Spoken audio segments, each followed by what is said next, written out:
E aí, meus queridos e queridas da Atualizo, como é que estão, meus amados? Tudo tranquilo com vocês?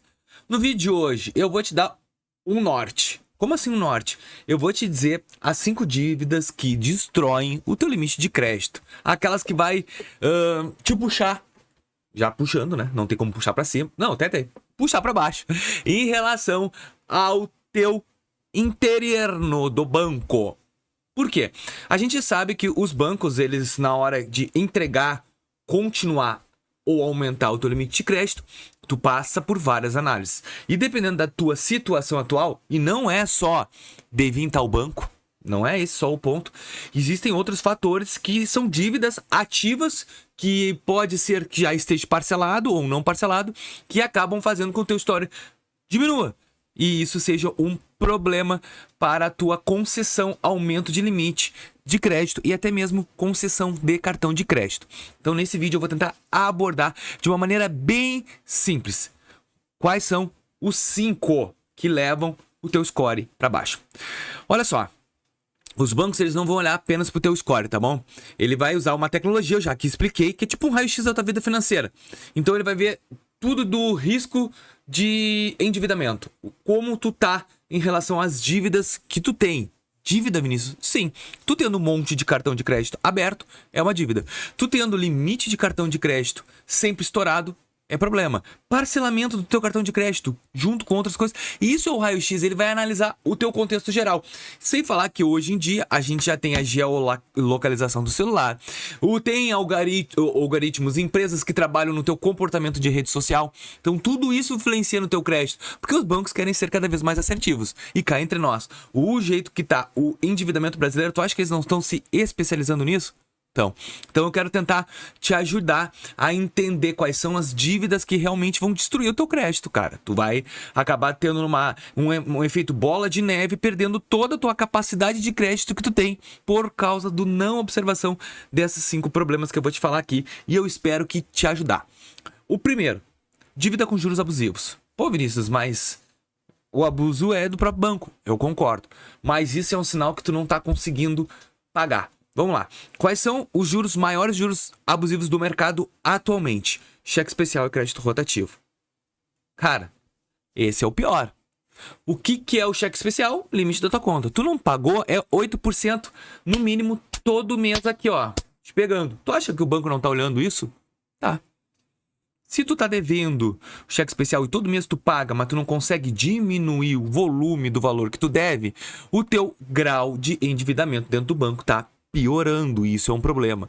Crédito rotativo, cara, tu vai lá, tu paga o teu cartão de crédito o mínimo e paga lá e vai indo no mínimo. Lembrando que agora o crédito rotativo tem parcelamento automático do Banco Central.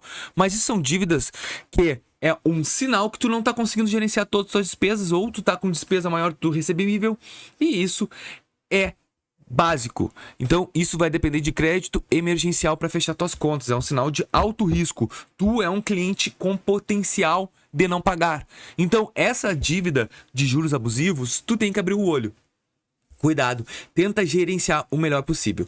A segunda dívida é dívida de múltiplos bancos. Tu tem dívida em vários bancos. Tá devendo um cheque especial num banco, tá devendo cartão de crédito em outro, tá devendo a prestação do empréstimo em outro, tá devendo o financiamento do veículo em outro. Tu tá com várias dívidas múltiplas. Pô, Vinícius, mas não são dívidas que eu tô devendo, eu não caí no SPC e Serasa. Eu sei, mas tu acha que o banco não tá entendendo já o teu nível de risco? Tu devendo num banco, outro banco, tu tem 5 bancos e 4 tu deve. Tu acha que tu não tá sendo monitorado? Tá. Então isso vai atrapalhar e muito a questão da concessão de crédito para ti. Essa segunda dívida também é um problema. Terceira, claro, as dívidas negativadas. Ah, tá, claro. A gente sabe hoje que a gente tem uma estrutura de bancos, tá? Quais? Nubank, Mercado Pago para alguns, PicPay para outros, que entregam crédito para negativado. Só que, por que às vezes um negativado consegue e outro negativado não consegue? Exatamente pelo tipo de dívida que ele tem. E isso é importante. E tem certos bancos que já é um sistema de alerta se tu entra num órgão de proteção ao crédito. E aqui vale qualquer um. Tu entrou, é sinal... Ele começa a observar. Esse crédito tá com problema, esse aqui tá aqui, olha só, já ficou devendo. alerta. E aí ele acaba impactando no teu crédito. O quarto, dívidas a longo prazo. O quê? Financiamento de veículo, financiamento de carro, empréstimos a longo prazo, junto com primeira dívida, juros abusivos, junto com várias dívidas em vários bancos e junto com um rico financiamento a longo prazo, isso torna-se um alerta. Eu tenho financiamento no meu apartamento, no nome da minha esposa, claro, mas a gente tem.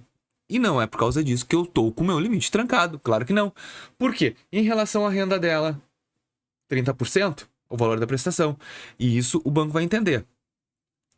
Tu tens um financiamento a longo prazo, só que do nada tu é demitido e tua renda cai.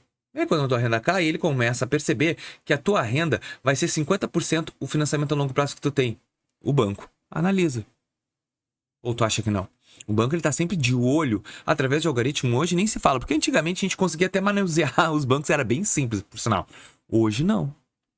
Hoje tem um algoritmo que dá sistema de alerta pro banco. Então, tua capacidade de pagamento começou a diminuir. Tens um financiamento a longo prazo. O que o banco vai enxergar? Meu Deus, vou dar uma segurada no crédito para esse cliente. Se não até diminuir. Então, essa dívida a longo prazo, dependendo do teu contexto, também vai se tornar um grande problema para entregar um crédito futuro para ti. E dívidas internas com o próprio banco, cara. Essa dívida aí não adianta. Vinícius, eu paguei o Itaú no Recovery. Não, na verdade o Itaú é do Recovery. Mas eu paguei o Banco do Brasil pela Itapema. Ou eu paguei o seu... E essa dúvida assim, ó, é todos os dias no canal. Mas eu paguei tal dívida... Tal... Cara, assim, ó, vamos lá. Tu pagou para uma empresa ou um banco, uma empresa de advogados que tinha a posse daquela dívida. Beleza, tu pagou, teu nome limpou. Só que no banco que tu tá devendo, tu ainda deve. Por quê? Porque as empresas compram com desconto a tua dívida e te cobram outro desconto para receber. O banco ainda tá aquela dívida interna ali deles, porque para eles tu ainda deveu. Não que eles perdem a capacidade de poder te cobrar, mas internamente entre eles podem te cobrar. Então isso vai te atrapalhar um monte. É que nem eu digo, gente, não vale a pena tu ficar insistindo em banco que tu deveu ou que tu pagou com desconto. Então faz o seguinte, senta no banco, vai lá assim, oi, tudo bem? Ah, ele vai te falar assim, ó, tu tens essa dívida aqui comigo. Ué, mas eu já paguei. Não, mas é que tu pagou, só que eu preciso que tu pague tanto para limpar aqui dentro do banco.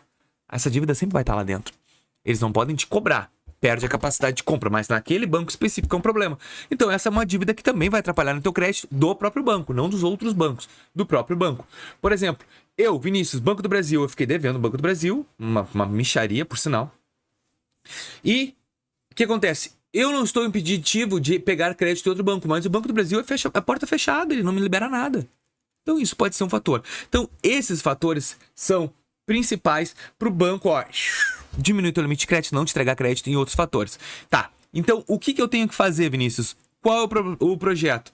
Cara, vamos lá.